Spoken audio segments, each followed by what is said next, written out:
Hey, what's up, everybody? It's Carpo again. And the question of the day is, what is happiness? Or what is love? Or any of the above? We've got the idea that people can be happy all the time. I think some people have that thought. I don't find it realistic.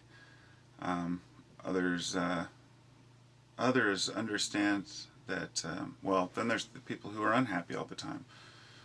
And the reason this comes to mind is I've had various people message me and comments about how their life is not up to their expectations and how they're miserable. I even had a private message from someone who told me they'd considered, ending their life. And what do you do to that? How do you respond to someone like that? I can't go along saying my life is perfect because I have my own problems. And I think that's what I love the most about life, is being able to face my problems and to conquer them through effort and change and learning new values in the process. And I understand being unhappy, and I also understand that we're all in control of our own happiness, because to a degree, you can't. If you can't decide what makes you happy, then you'll never be happy. So the only thing that brings happiness is happiness itself. To find happiness in everything. Appreciation is a good way to be happy. Appreciation. Whoa! Camera's falling over. Appreciation of nature. Appreciation of the world around you. Appreciation of what you have. So you don't have to be always looking for something else. But I think most of all, each one of us needs to realize that when a person is in a bad way, they don't always talk about it or express why. And people have a way of hiding things from each other, even best of friends and family. And in this way, a person may kind of fall out of the picture for a while. Let's say a friend you haven't talked to in a while. If they haven't called you in a while, maybe they're either doing really well or they're doing really bad. If they're doing well, they're distracted and busy. If they're doing not so good, they don't want to talk about it. And I think folks who say that they may see other people happy around them and say, well, how are other people happy? And they're not always so happy. People put on a mask. We all wear a mask. We all have a facade going on, and I can admit that I, to an extent, I've always tried to be the most real person I can.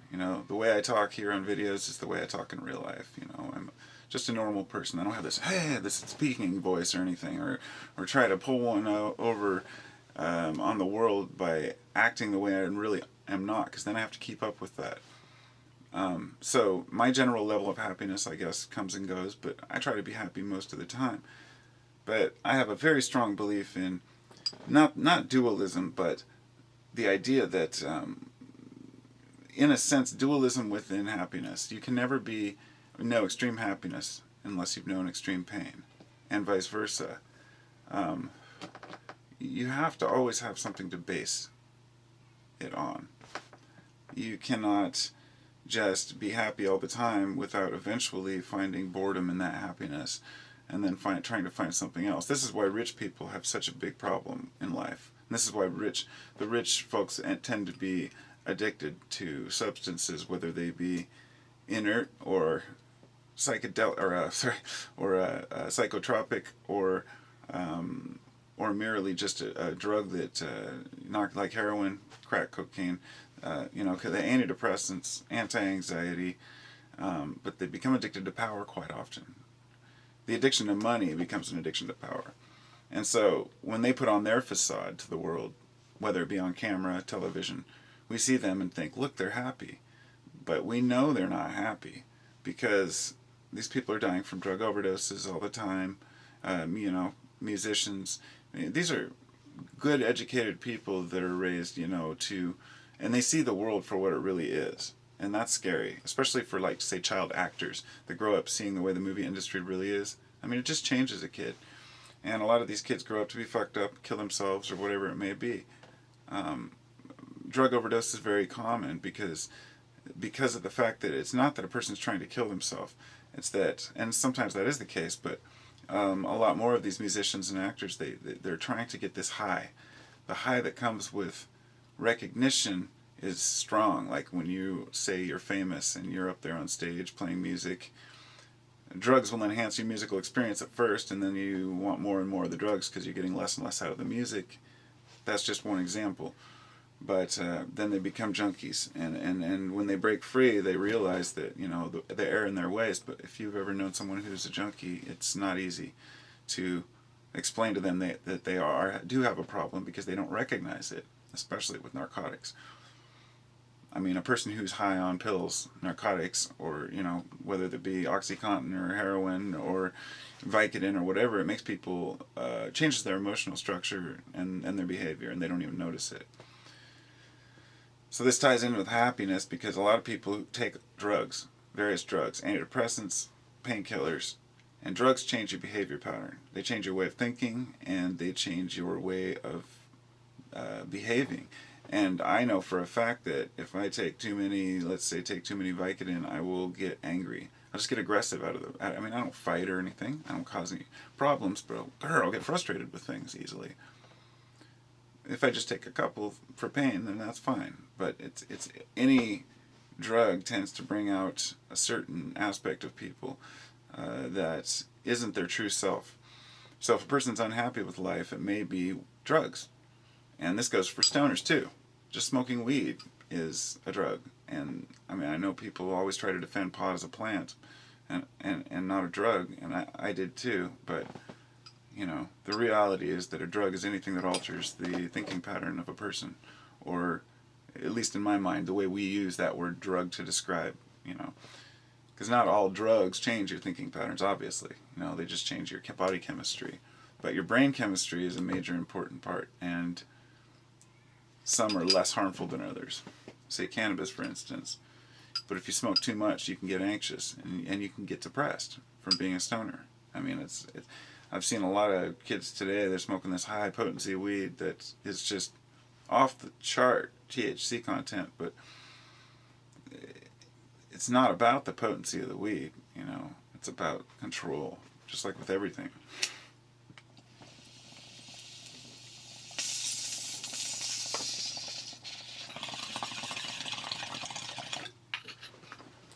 And control with drug use is the same as control with your personal problems and your personal behaviors and emotions and your outlook on life.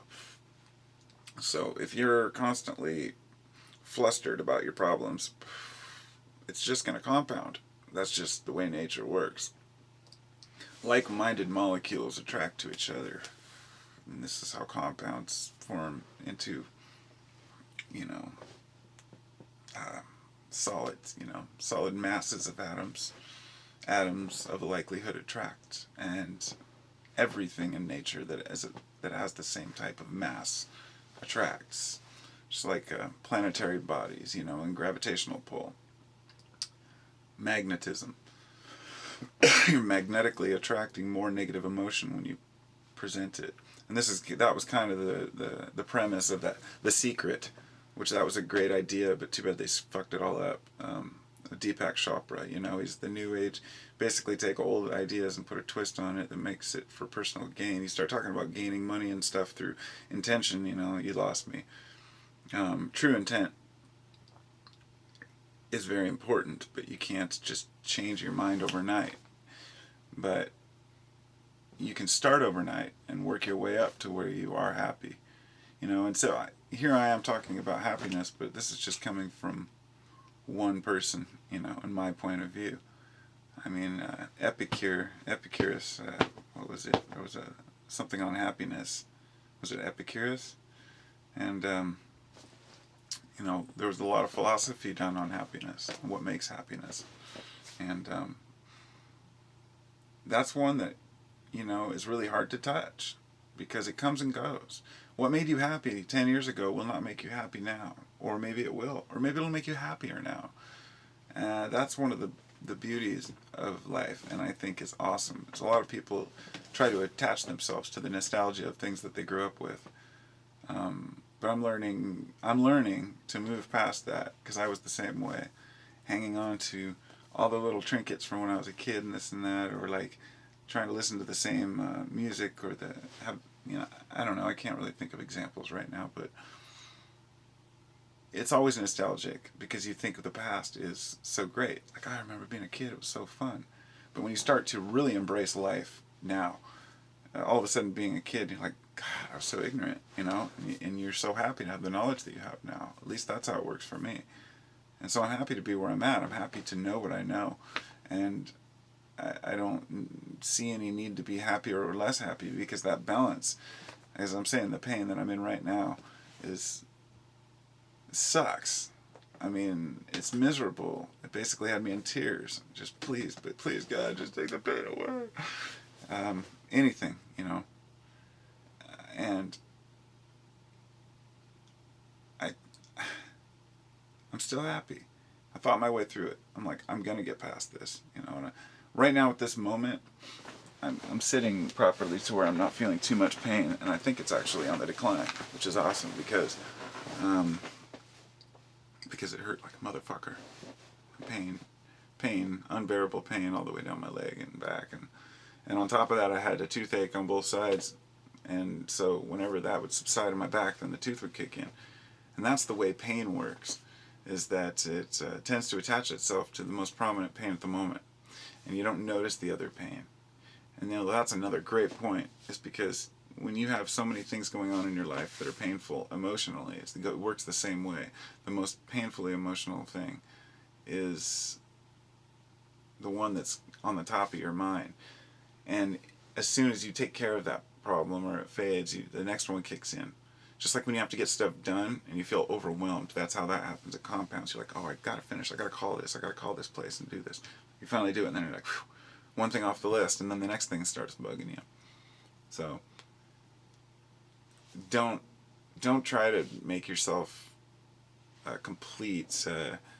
Don't try to complete everything in your life to perfection. Don't try to get everything done right away and be one of those people that's completely just on top of everything, unless you're ready to live up to that standard all the time. I guess what I'm saying is that if I don't make plans, I don't let myself down. That's my slogan. It's the same way with getting things done. Yeah, if I do it, I do it. If I don't, I don't. And if I start falling too far behind, I use my common sense. And the same works for happiness. And on top of happiness, there's love. And it's interesting because I watched a TED Talk today. I think it was a TED Talk about love and what is love, and how, they say love is everything and love is all you need. Love is the most important thing. And he was saying, but obviously you need shelter before you need love. Or do you?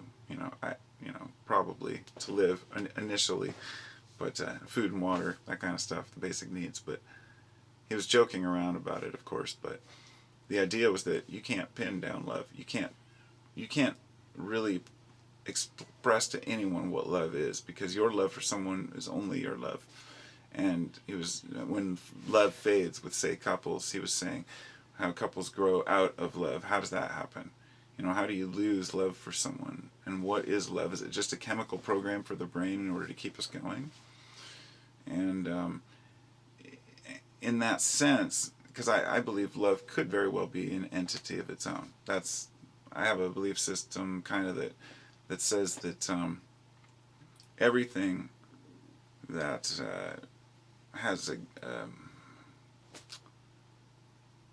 association with like a group, should I say like trees, for example. Trees are a collective consciousness. All the trees, they communicate through fungi and invisible energies.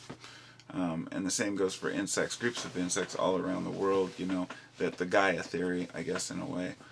But I don't know. That happiness can't be pinned down, just like love can't be pinned down. You can't say, this is what happiness is. I think that in order to be happy most of the time, we have to decide that we want to be happier about smaller things, right? I mean, this is something I know for sure as a society we need to do. We need to be happy with what we have and stop bitching about what we don't have. I'm very passionate about getting people to stop complaining about things that they can't do anything about. Because it's a waste of energy. Negative energy takes so much more out of you than positive energy, and it contributes nothing. So if you're going to use negative energy, you want to save it up and find a positive outlet for it. You can still make changes without calling people names or insulting them for what they think, or their opinions. But we all do it sometimes. We see things that are outlandish and we have to call it for what it is. And I don't know. I think that overall, if a person really wants to become a happy person, then they have to get past the idea that everyone who appears to be happy is truly really happy. People only put their best face on for the world, unless they're a negative person. So when I go out, and I have a problem at work or something, I try to keep a positive aspect. Oh well, it is what it is. At least we're working. That kind of stuff. And I could just as easily say, this is bullshit, I quit. And you just can't do that. You can't do that with happiness. You gotta train yourself over and over until you wake up every morning and you're happy just to look out and hear a bird chirping on the branch, instead of getting annoyed because he's squawking so loud and you're still trying to sleep. I used to have that problem. But so I hope everyone out there can find a way to be happy. I mean, whatever it takes, right? As long as you're not harming anyone.